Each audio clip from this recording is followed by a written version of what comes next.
Thank you very much, Mr. Speaker.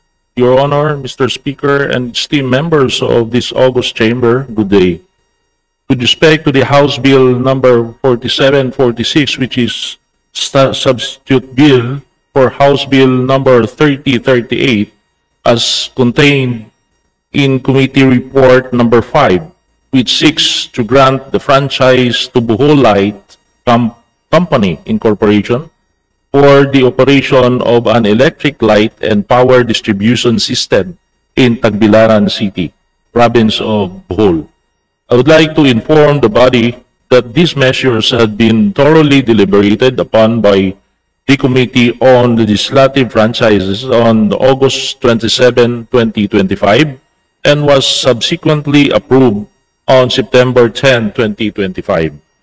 All members present during the September 10 meeting expressed their unqualified support for the approval of the measure and their intention to be made co-authors. This measure likewise enjoys the firm support of the district representative of the province of Bohol.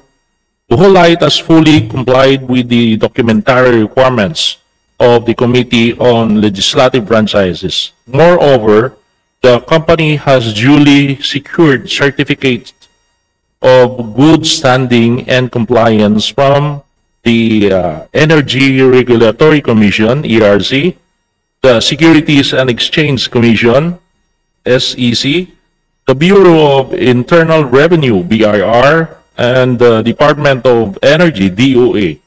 I therefore sincerely appeal to the approval of this measure. Mr. Speaker, thank you very much. Majority Leader, thank you. Chair Ferrer, Majority Leader. Mr. Speaker, I move that we recognize the Honorable Sergio Dagohoc for his interpellation. The Honorable Sergio Dagohoc has the floor. Thank you, Mr. Speaker. Thank you, Majority Leader. Good evening, everyone.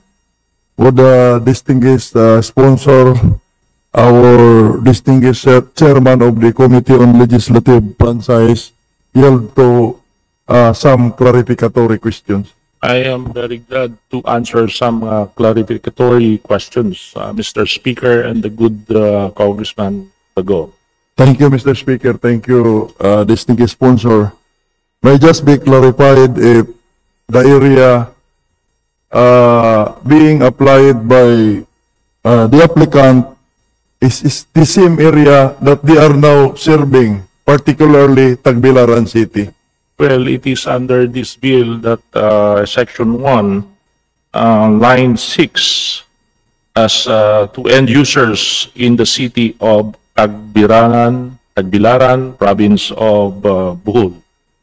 Thank you, distinguished sponsor. The second question is there any provision in this particular measure that authorize the grantee to serve the neighboring areas?